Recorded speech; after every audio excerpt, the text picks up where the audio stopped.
There are moments behind palace walls that never make it to the headlines. Whispers too sharp, decisions too personal, emotions too raw. But this time, the silence didn't last. This time it was seen. At a royal banquet designed to showcase unity, grace, and tradition, the world expected elegance.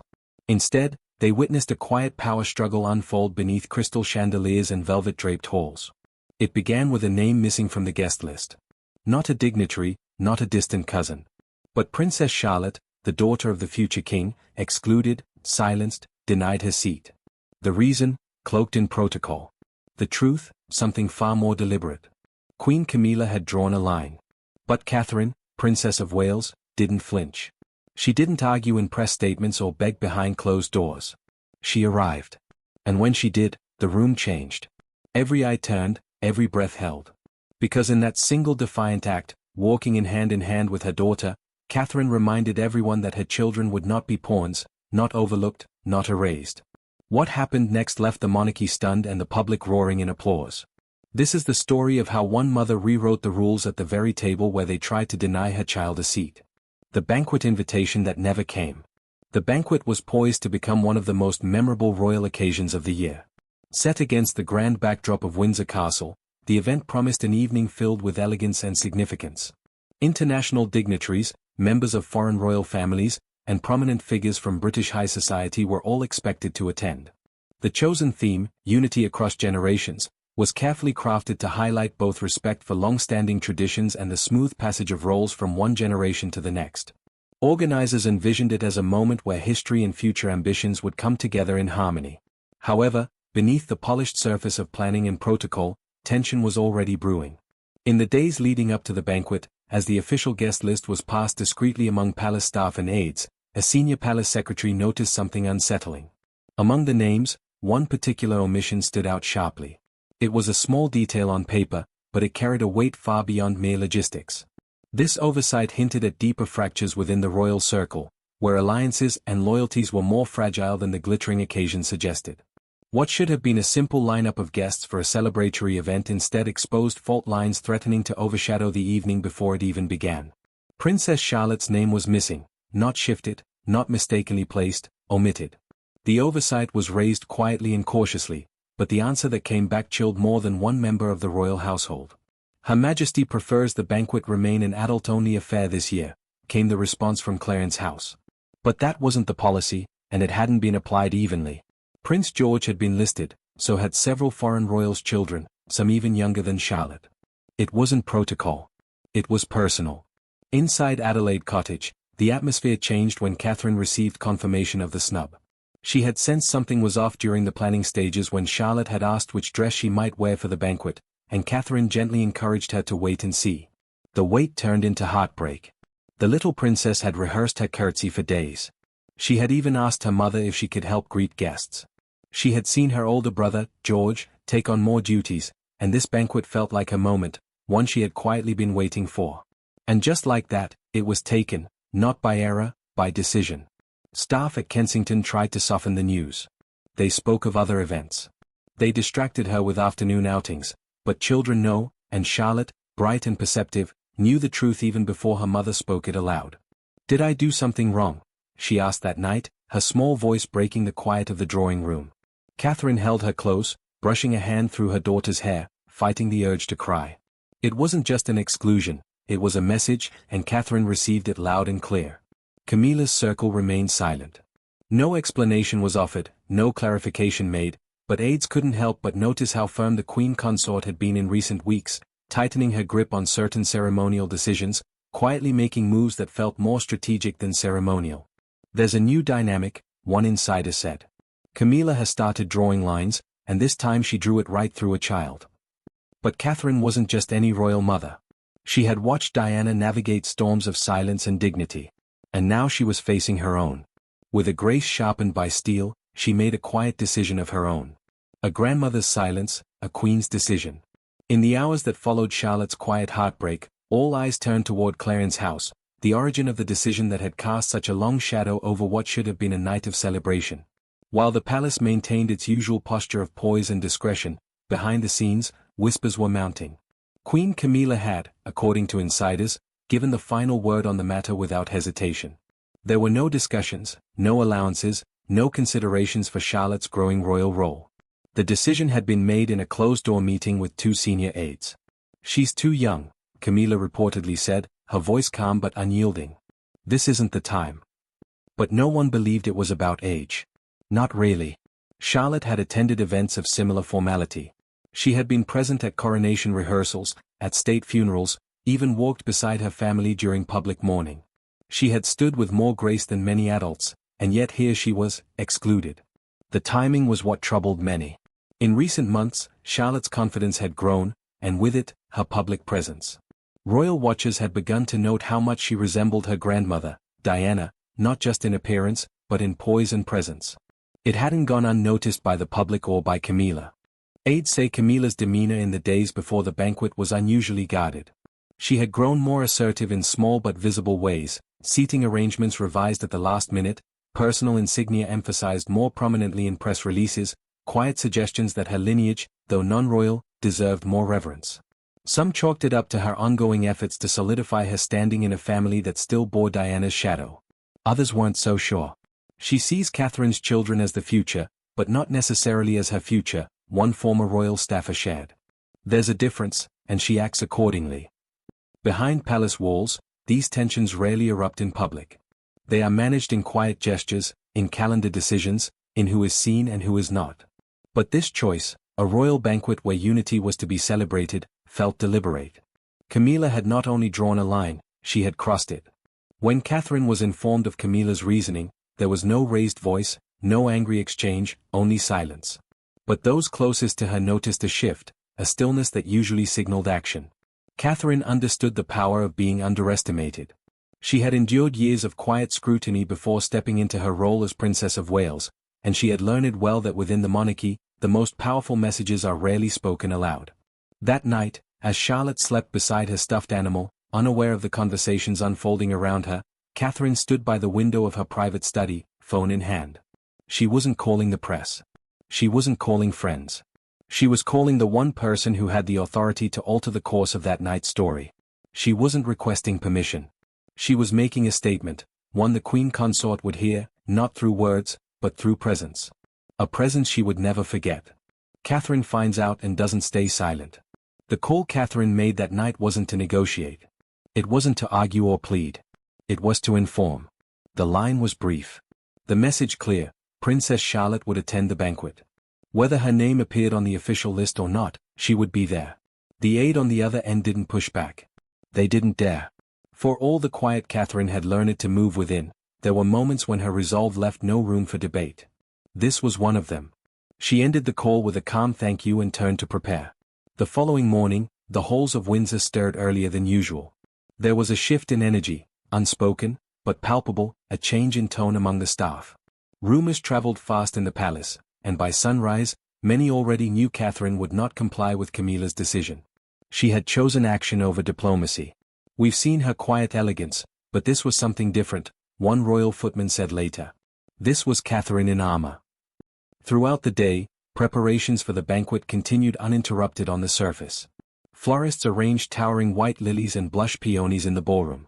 Gold-plated cutlery was polished until it gleamed under the soft chandelier light. Musicians rehearsed in the gallery. But beneath the surface, tension brewed. Clarence House aides reportedly met behind closed doors to assess how far Catherine would go. Some thought she would back down.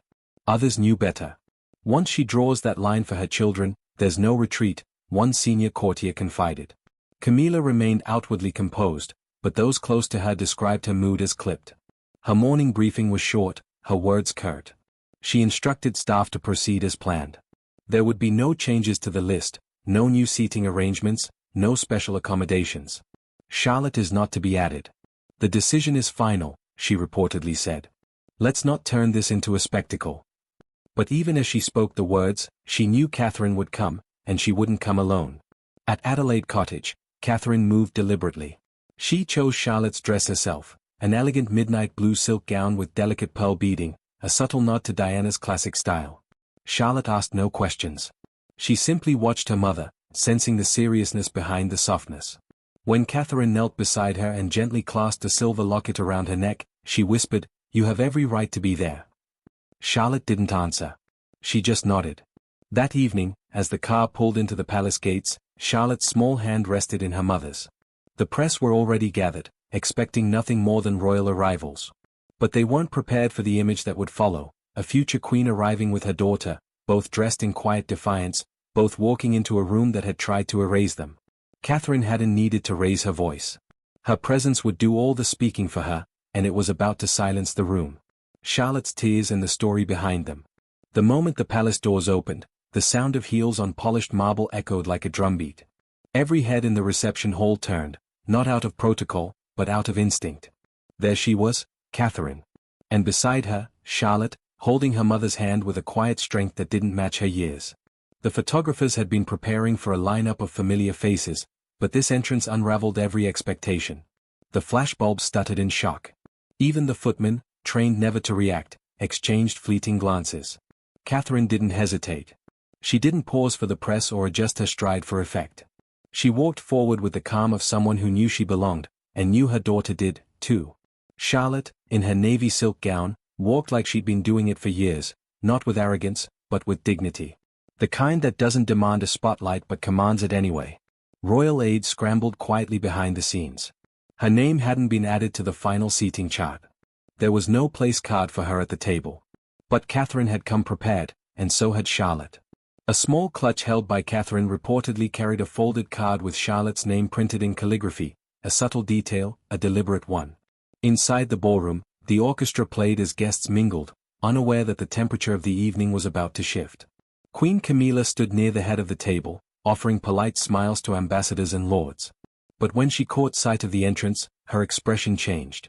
Not dramatically, just enough for those watching closely to see the muscle in her jaw tighten. Her fingers curled slightly around the stem of her wine glass. The staff near her stilled, awaiting instruction, but none came. Camilla didn't speak. She didn't gesture. She simply watched as Catherine and Charlotte made their way through the room, guests parting like the sea. It wasn't just the queen consort who noticed. Other members of the royal family looked up from their conversations, some offering small nods, others watching in quiet surprise. No one said a word, because the message had already been delivered, without press statements, without confrontation, just two figures walking hand in hand across a room that had tried to keep one of them out. Catherine greeted a few guests along the way, her voice soft but unwavering. When she reached the long dining table, she gently pulled out a chair. It wasn't where Charlotte was assigned, because she hadn't been assigned anywhere, but that didn't matter now. Catherine placed the card with her daughter's name beside the fine china, then took her own seat beside her. No one dared to object. The orchestra continued playing, but beneath the melody, a silent declaration had been made. The future had entered the room, and it refused to be ignored. The banquet begins, but the guest list changes. The banquet was meant to be seamless, a gilded evening choreographed down to the second, with courses flowing like clockwork and conversation kept carefully within royal parameters. But as the first course was served, the air had shifted. The arrival of Catherine and Charlotte hadn't just caused a ripple, it had disrupted the current entirely. Guests stole glances between forkfuls of delicately arranged appetizers. Whispers, though hushed, spread across the table like wind through tall grass. The cameras weren't rolling inside the ballroom, but if they had been, the moment would have needed no narration. There was no drama, no raised voices, no glares across the table. But the tension was unmistakable, and it all centered around one unplanned seat. Camilla said nothing, not to Catherine, not to the aides at her side. But her silence was not a quiet submission. It was a calculated freeze. She lifted her glass during the welcome toast with the poise of a seasoned consort, but those who knew her best recognized the tightness in her shoulders, the way she avoided looking 2 seats down the table, where Charlotte now sat today. There had been no scene, no rebellion. But in royal terms, this was a bold defiance, and it had happened in front of the world's most powerful guests. Charlotte, unaware of the full weight of the politics surrounding her place at the table, sat with impeccable grace. She spoke only when spoken to. She thanked the service softly. She reached for her napkin with perfect timing. And with each gesture, she unraveled the claim that she was too young or not ready. What Camilla may have intended as a quiet exclusion had now become a public display of the very qualities Charlotte had been denied the chance to show, a quiet triumph unfolding in real time. Catherine, meanwhile, remained composed but alert. She understood the cost of making a move like this. Royal protocol is never broken without consequence, even when it's done in silence. But to her, this was never about protocol. It was about protection, about ensuring that her daughter knew her worth was not defined by someone else's discomfort. It wasn't an act of revenge. It was a correction. Midway through the evening, a footman discreetly brought an updated seating chart to one of the aides behind Camilla. Her expression didn't change as she glanced at it, but she did not send it back. She folded it in half and tucked it beneath her plate. A quiet concession, but not a warm one. The meal continued. The speeches began. The cameras returned.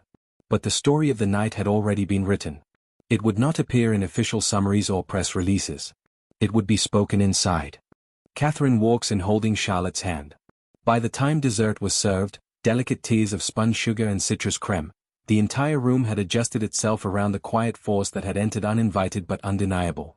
Charlotte's presence had not caused disruption in the way protocol feared. It had done the opposite. It steadied the atmosphere, softened the mood, and reminded those seated around her that royalty is not only inherited, it is embodied. At one point, a visiting princess from Denmark leaned toward Charlotte with a warm smile, engaging her in a gentle exchange about horses. Charlotte answered with poise and warmth, eyes flickering toward Catherine now and then, as if drawing strength from her mother's calm. The child, who had once felt unsure about her worth, was holding court, not with entitlement, but with elegance. Catherine, watching, said little, but those seated near her could feel the weight of her presence. She didn't need to lecture or defend. Her actions had already spoken louder than words. One dignitary was overheard saying, "This isn't just a banquet anymore. It's a masterclass in quiet leadership." Camilla remained composed but untouched.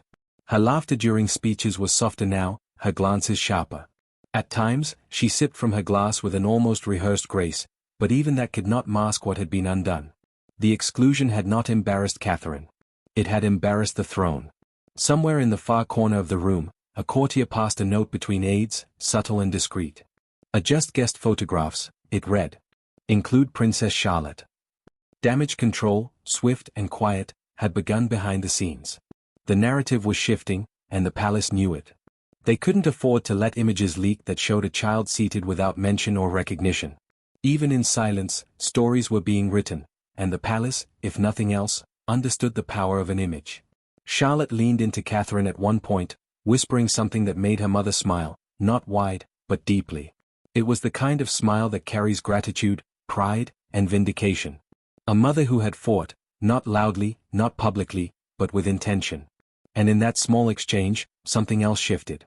The future of the monarchy didn't sit in thrones or behind velvet ropes that night. It sat in a navy dress with shining eyes and a growing understanding of what it meant to carry a name that some would rather forget, because of what it represented. The night wore on. Applause rose and fell. Wine glasses clinked. But the quiet triumph had already happened. As Catherine helped Charlotte up from her chair when it was time to leave, she did so slowly, deliberately. She placed her hand gently on her daughter's back as they walked toward the exit. The table showdown. A mother's silent defiance. As the heavy doors closed behind them, the cool air of the corridor swept in. Catherine paused for only a moment, just long enough to exhale. Charlotte clutched her small purse and looked up, her face still glowing with a mix of awe and quiet wonder. She didn't fully understand the weight of the evening, but she knew something had shifted. Catherine smoothed a hand over her daughter's hair, not saying much, just offering a nod that said, "You did beautifully." And Charlotte, still standing a few inches taller than she had hours earlier, simply nodded back. Inside the ballroom, however, the silence left behind was louder than the music that continued to play. Camilla had remained seated, her expression unreadable, as though if she sat still enough, the moment might pass without consequence. But it hadn't. Guests were no longer whispering. They were murmuring aloud. Courtiers exchanged glances with a subtle urgency. One senior aide was seen pulling a junior staff member aside with a folder of event notes, likely rewriting the official record of the night before it reached the press. Every royal event is meant to leave a legacy, but rarely does that legacy belong to a child who was never meant to attend. Camilla rose from her seat minutes later, murmuring something about fatigue. It was abrupt, but not entirely unexpected. She left without a final toast, without a farewell to the guests. Her heels clicked sharply across the ballroom floor as she exited, and while most bowed or curtsied out of respect, the room had noticeably cooled. In her absence, the weight of what had unfolded began to settle. It hadn't just been a silent challenge, it had been a reckoning. The line drawn in private had been erased in public. Back in their car, Catherine and Charlotte rode in silence for much of the journey. The lights of Windsor dimmed behind them, and the countryside stretched ahead like a quiet reward. Then, softly, Charlotte spoke. "Will I be invited next time?" Her voice was gentle, but her eyes searched her mother's face for something firm, something lasting. Catherine turned, her expression steady. "You'll always belong where you carry grace, and you did that tonight." It wasn't a promise born out of anger or bitterness. It was a truth, a lesson gently wrapped in strength, one that Charlotte would remember long after the gowns were hung up and the headlines faded. By morning, the press would speculate. Analysts would read between lines. Photos would be dissected. And royal watchers would try to decipher every glance exchanged. But none of them would fully capture what had actually happened. A child, quietly erased, had been returned to her place, not by force, but by a mother's steady hand. And a queen consort, certain in her position, had been reminded that true power isn't assigned by titles or tradition. Sometimes it walks hand in hand with a child, and rewrites the room in silence. The aftermath and a future queen's lesson learned. Morning broke over Windsor with the kind of stillness that follows a storm no one dares speak of. Newspapers were delivered in crisp bundles to palace gates, and by mid-morning, the images had already gone global. Catherine, serene in silver blue satin, and Charlotte beside her, eyes wide, spine straight. No captions could quite capture it. The world had seen what the palace had tried to mute, a daughter rising into her place, and a mother refusing to let it be stolen. The story was everywhere, but inside palace walls, no one addressed it directly. That's the way these things work. Silence becomes the shield. But in corridors and private drawing rooms, the message had landed. Camilla reportedly remained out of sight for the remainder of the weekend. Aides described her mood as uncharacteristically withdrawn. Officially, she was resting. Unofficially, she was regrouping. Whatever her intentions had been, they had backfired in plain view.